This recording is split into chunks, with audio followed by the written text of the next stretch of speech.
Hudson County View Live Uncut. I'm your host, the guy that lifts barbell plates and eats T-bone steaks and still has a demeanor that's sweeter than a chocolate cake, John Arhitis. And today, of course, we're going to talk about the latest and greatest in Hudson County news. So something that just broke a little earlier today, just a couple hours ago, there was a meet and greet at Van Voorst. That was between Jersey City Ward E Councilman James Solomon and Ward F Council hopeful Frank Educational Gilmore. And as during a discussion about COVID-19 vaccinations, we heard from Gilmore that he is unvaccinated, and he said that he had some concerns about the side effects of the vaccine.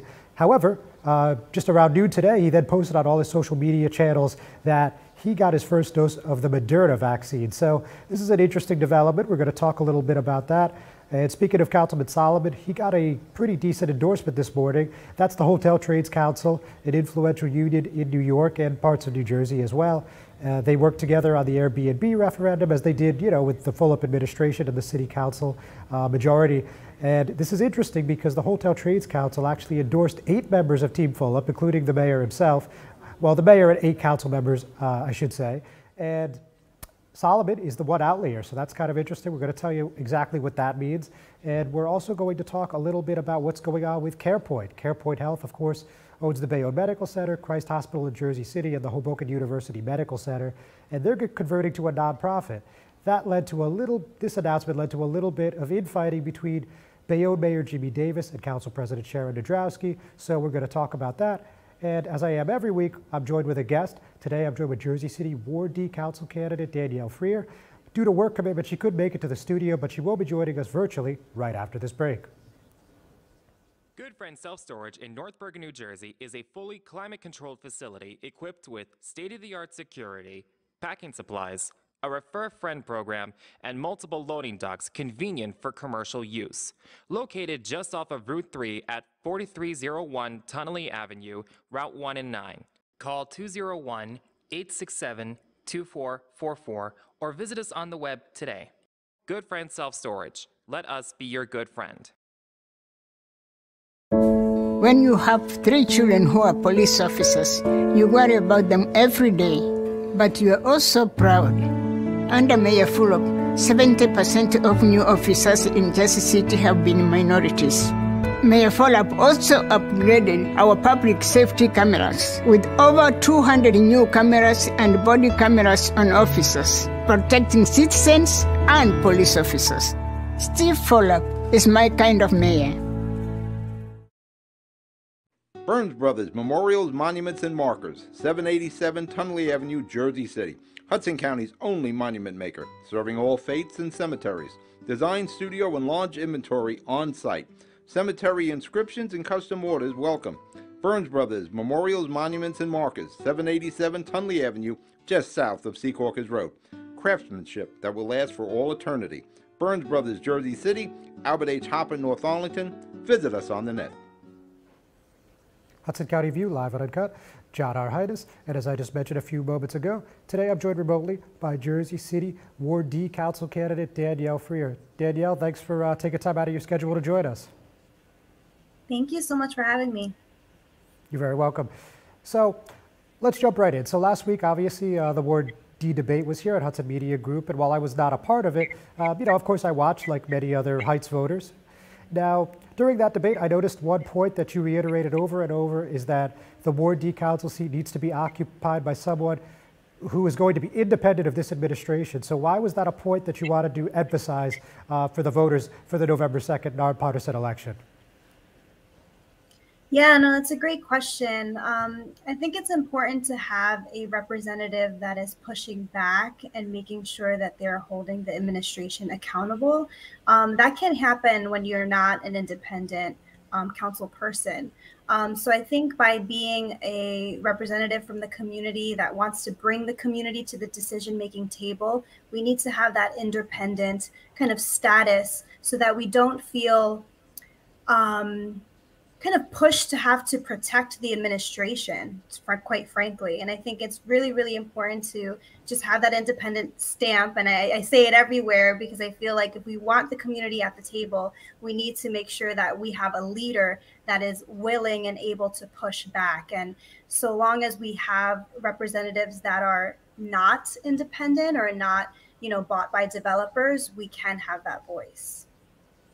So is there any specific circumstance where you think that Councilman Saleh has come up short in representing the Heights as opposed to representing just the administration's agenda?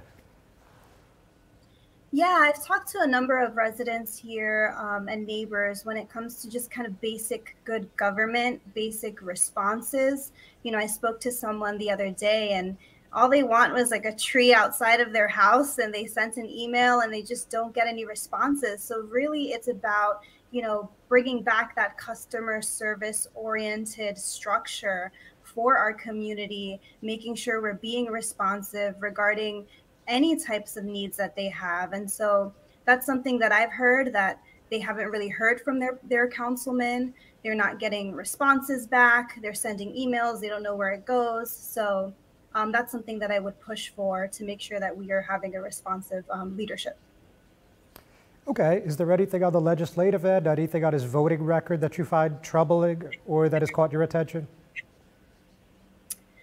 Yeah, I wish that we had a representative that was, a lot, more vocal in regards to having a stronger inclusionary housing ordinance.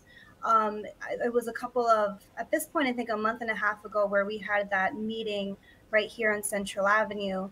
And the representative, Councilman Saleh, was not there. And so I was expecting to see him there.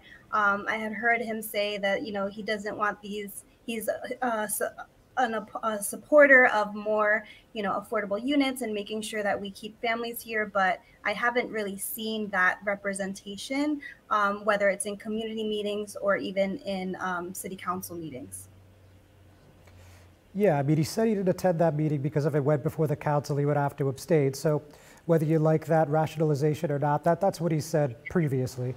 So with that in mind, let's also ask, look, I mean, the Heights is obviously a big community, but it's also a tight-knit community as well. So there could have been any number of people that could have ran for this office, and it's only a three-way race. So why did you think you were best suited to represent this community? Yeah, I mean, I grew up here. I'm born and raised here in the Heights. My family came here from Ecuador when they were teenagers. They practically grew up here in Jersey City as well. And so I really want to show others that your lived experience, having grown up in a community, really gives you valuable perspective to be at the decision-making table when it comes to policies. And I think for too long, when it comes to Jersey City politics, it always feels inaccessible, where you kind of have to ask for permission or you have to be a part of this game or, know certain players. And so I really, for me, a part of it is a big demonstration to my fellow neighbors that we are qualified to run for office. If we want to be community centered, if I win and when I win in November, it's not just me being at that decision-making table, it's the community that is with me. So I don't feel that I need to have all of the answers solved right now, but I need to show that I'm being an authentic representative for my community. And so for me, I made the decision at the end of last year, just seeing how 2020 was in general when it came to lack of resources going to the most neglected communities, particularly low-income communities of color. And so I'm seeing that here, I'm seeing that across the country. I'm also on the other end seeing more progressive candidates run for office that have a variety of different backgrounds. And so I kind of want to, shake up the landscape a bit and show that you don't have to come with some type of political agenda or political aspiration. You can be from the community and run, and you're qualified to do so. So with my nonprofit background, I've been in the nonprofit world for about 10 years. And throughout my entire career, it's really been about packaging messages, making sure that we are inviting partnerships to causes that the community believes in and that supports the community. So I feel like those skills are transferable to a city council person, where I'm really trying to make the case for the certain resources that we need here in the Heights and making sure we're inviting more people to that cause. Thanks, Danielle. Don't go anywhere. Don't go anywhere either, ladies and gentlemen, but we're just going to take a quick break. Consumer Carpets, 3408 Kennedy Boulevard in the Jersey City Heights, your one-stop store for residential and commercial floor treatments, carpeting, linoleum, tiles, laminates, hardwood floors, area rug, remnants, all major brands, all in stock. Free estimates, same-day installation. Consumer Carpets, it's savings, selection, installation. Credit cards and debit cards accepted. Financing available. Consumer Carpets, price to fit your budget, installation to fit your schedule. On the net at consumercarpets.com. Consumer Carpets, Jersey City, 201-792-2712. Ford made their first all-electric SUV a Mustang. Rapid acceleration, reactive handling, 300-mile range. You control how it feels and how it sounds. It knows you. It dials into your preferred settings. It has an array of driver assist technology. Cameras and sensors enhance your awareness and provide you with additional control. But it's more than cutting-edge technology. It's the spirit of it. It's a Mustang. Hudson County View Live Uncut. John Arhitis, and I'm still joined remotely by Jersey City Ward D Council candidate Danielle Freire. So Danielle, let's just one more time rewind to the debate last week. So there was a few times, I think it was 2 or 3 times, where you said that you just weren't sure about a specific question, so you didn't want to basically overextend yourself. Of course, I'm paraphrasing. So there are some people in the Heights, some people that viewed it that said that's an example of why we need to stick with the councilman. He's somebody who knows the process, he knows how government works. What would you say to that sort of mindset? Yeah, so, I feel when it comes to answering, you need to answer authentically. And I'd rather be someone that is upfront about things that they don't know and not just kind of speaking in circles or just rambling on to, get to a certain point. So to me, that just shows my authenticity. When it comes to things that I don't know, I'll find out. And so that's something that I'm really proud of. Like, I know there was a couple of things that I did say I didn't know, but I'd rather show folks that, I am looking and eager to find the answers to it, but I'm not just going to ramble on and pretend I know an answer that I don't. All right, noted. So also, you identified yourself as a progressive, and most of the people on the ballot for these November 2nd nonpartisan elections have as well, and that also includes the councilman. So when, people are looking at the ballot and perhaps they're just not the type of person that watches this program, doesn't read the local news, they're looking for a progressive candidate, what do you think separates you from the incumbent here? Yeah, so when it comes to progressive values, I think it's important to educate your community about what's important in terms of progressive values. So for example, I think it's really important to talk about systemic barriers to access for, communities that have never really been on the table. That's low-income communities, that's Black and Brown communities. So for me, being vocal about that, being vocal about barriers to access is a part of being progressive. Talking about climate change, making sure that we are, really speaking to what's happening in our neighborhood. And we saw what happened with Ida. I think this was the first time, even my parents had mentioned, like, they've never experienced flooding like that. So just going out and naming, look, this is what's happening because we're experiencing climate change. Just being vocal about things like that is really important. I would love to see that in a leader who says they're progressive. So I would appreciate if my council person can just be more vocal about those progressive values, and talking about inclusivity. What does inclusivity mean to him? I would like to know. When it comes to inclusivity, for me, it's about getting more people at the table. This past weekend, we had an artist showcase where we featured about 13 artists from the local community within this building right here. I am a homeowner thanks to an affordable housing opportunity. And so a lot of people wonder, where is the value in adding more affordable units? This is where the value is. You have people stepping up, claiming a stake in their community, wanting to represent their community, and wanted to open doors to new populations and new segments of the community that have never been involved civically. So I think that is like a big picture of kind of what being a progressive is. And I don't really see that or hear that from my council person. All right, thank you. So just on the hyper level, more D level, what do you think about when we're talking revitalizing Central Avenue, when we're talking about, local COVID vaccines, let's say that somewhere around Central Avenue as well, when you're talking about responsible development, which I know you just talked about, but, anything in particular along those lines that you haven't mentioned yet? About revitalizing Central Avenue? Yeah, let's start there. Well, yeah, I think it's great that we see a revitalized Central Avenue. I feel like we need to draw more people to the avenue outside of just having paved streets. I think about like, when was the last time we had like a Central Avenue street fair? Like, how can we bring the community together so that we can draw them to the businesses outside of just a clean street and garbage cans, on every block, which is very, very important. We have pretty filthy streets, but we need to extend beyond Central Avenue. And I think it's great that we have a revitalization that happened on our main street, but we need to see that ripple effect across other blocks. All right, and finally, before I let you go, if elected on November 2nd, what's the first policy initiative you'd like to spearhead if you get in office? The first policy initiative really would be to see if we can strengthen our inclusionary housing ordinance. I would love to work with the other council people to make sure that we can create policy that enables more families to stay here.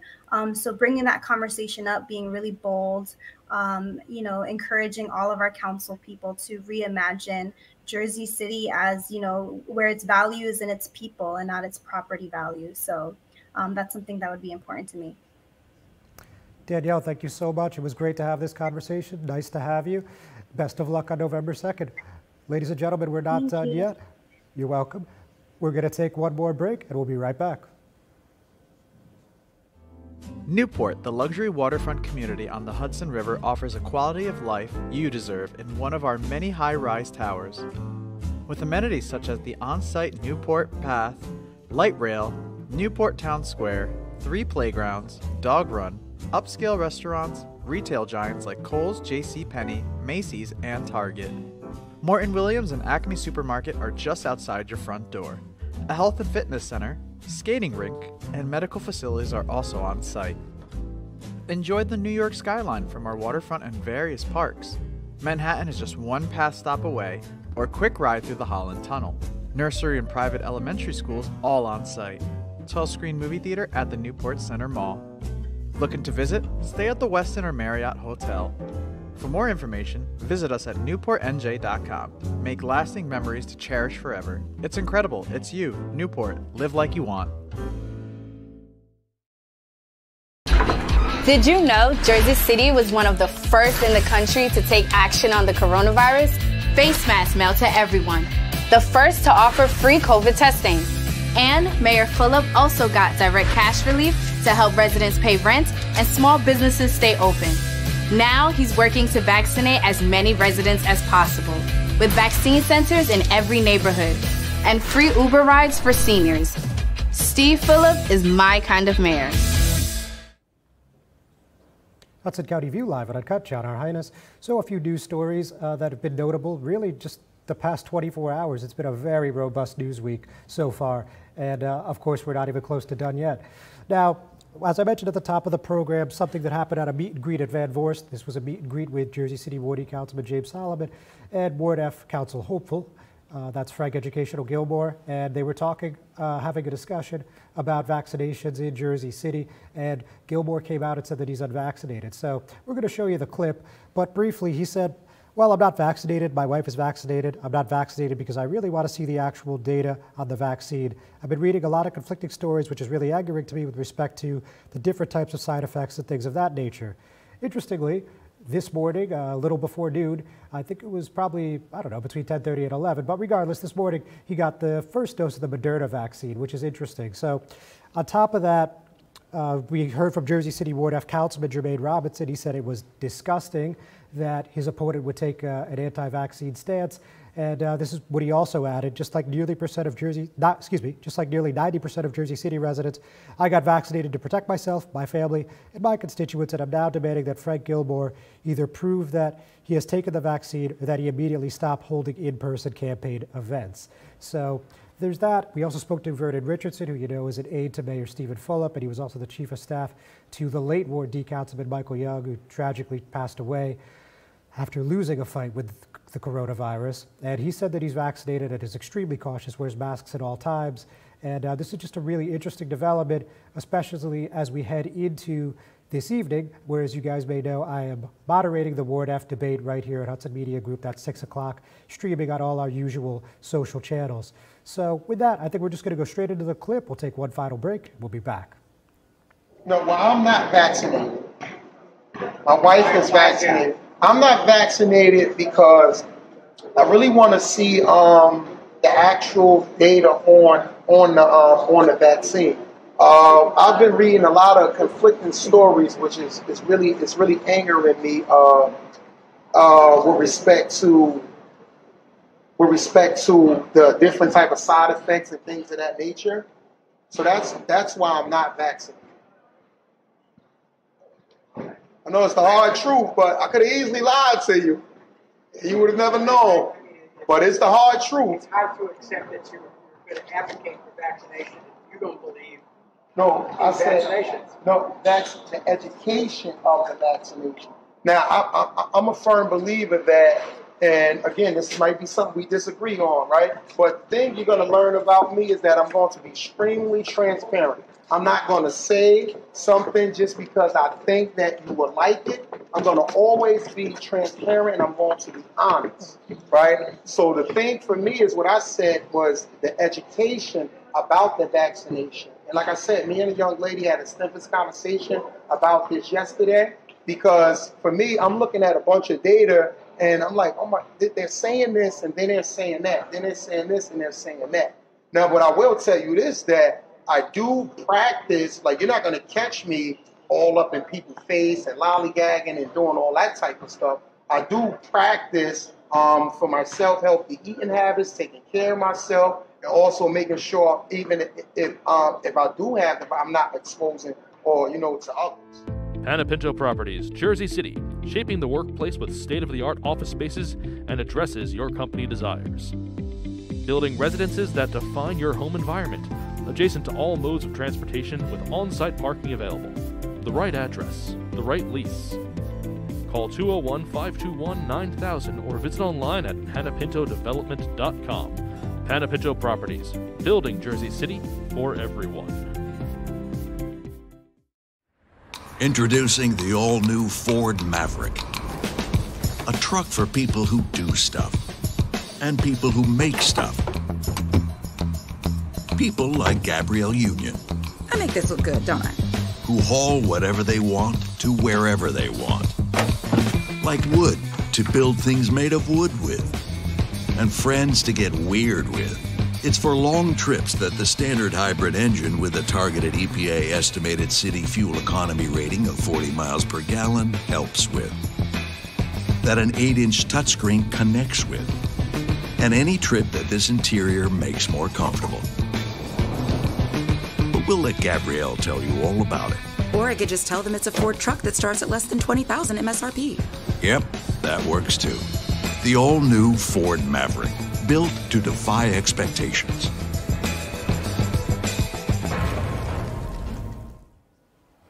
Hudson County View Live Uncut, John R. Highness. Just one last note on that story. Obviously, in the clip, Gilmore standing right next to Solomon. So the Ward E Councilman put out a statement and said that prior to this, he had no knowledge of Frank's vaccination status.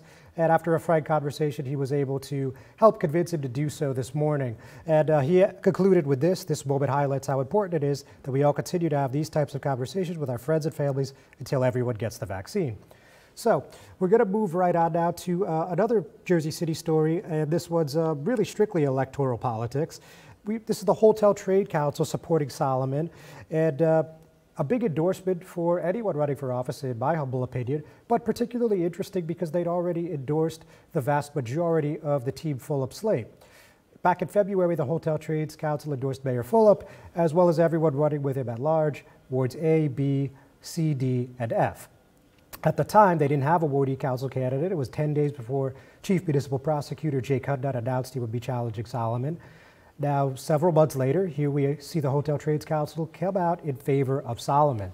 So we heard from their president, that's Rich Marocco, and he said, Councilman Solomon has stood with the Hotel Trades Council and our members in some of our toughest fights in Jersey City. He was a tireless advocate against Airbnb's proliferation of illegal hotels throughout the city and stood with us. We pushed back against their multi-million-dollar ballot initiative to overturn the city's ordinance.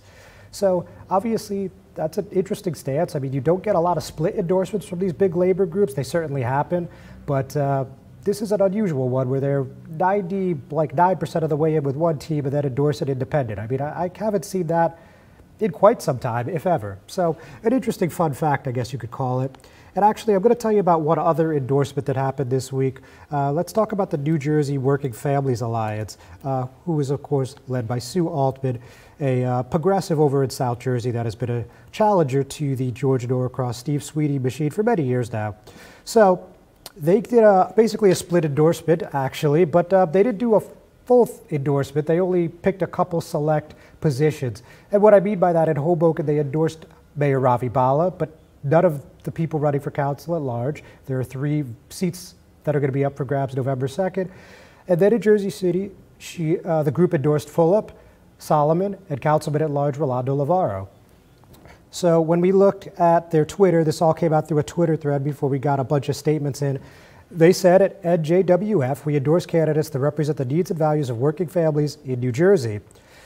They did not put out anything specific on Mayor Bala, but as far as Mayor Fulop goes, we heard from Altman, and she had a pretty strong statement. She said, from standing up for high wages for working class residents to ensuring equitable treatment for the LGBTQ community to fighting back against climate change on the local level and so many other courageous stances, we know Mayor Fulop will continue to stand with us and with the working families of Jersey City, just like he has always done. So I'll just also mention what Lavaro said, since we haven't heard from him about any of the other topics I mentioned today. He said, I'm honored to have worked with NJ Working Families in the past, having received their support in 2017. I am humbled to receive their endorsement in 2021 and look forward to working with them in abolishing the line at NJ and pushing a progressive agenda that puts people over profits. Notably, him and Fulop were running together in 2017 as they did in 2013, but this time Lavaro is running as an independent, though I'm sure the overwhelming majority of you already knew that. So we're also going to talk, I think as good a time as any, about early voting. So there was a press conference yesterday, and we heard from Hudson County officials from the clerk's office and the Board of Elections. Specifically, we heard from County Clerk E. Junior Maldonado, John Bosazowski, the Hudson County Deputy Superintendent of Elections, and Michael Harper, who's the clerk at the Hudson County Board of Elections. So bottom line is this. Since there's early voting this year, October 23rd to October 31st, there is a lot of new equipment, and specifically through a state grant, the county purchased 139 electric voter machines that could handle any ballot style and 1,098 electronic poll books. And they did a demonstration for us. It looks very easy. So you have vote by mail, you now have early voting, and of course you have the traditional voting. So really no reason not to exercise your constitutional right and select the candidates you think are best for Jersey City, Hoboken, Bayonne, and beyond. And finally, just very quickly, before we call it a day, CarePoint, as I mentioned at the top of the program, is now switching to a nonprofit operation. We heard from Bayonne Mayor Jimmy Davis. He said CarePoint's conversion into a nonprofit will allow the residents of Bayonne to continue having the broadest range of quality health care services made available to them. The council president disagrees in the sense that she thinks eminent domain is still the wrong option for the Bayonne Medical Center. I'll see you guys at 6 o'clock tonight. Have a great afternoon.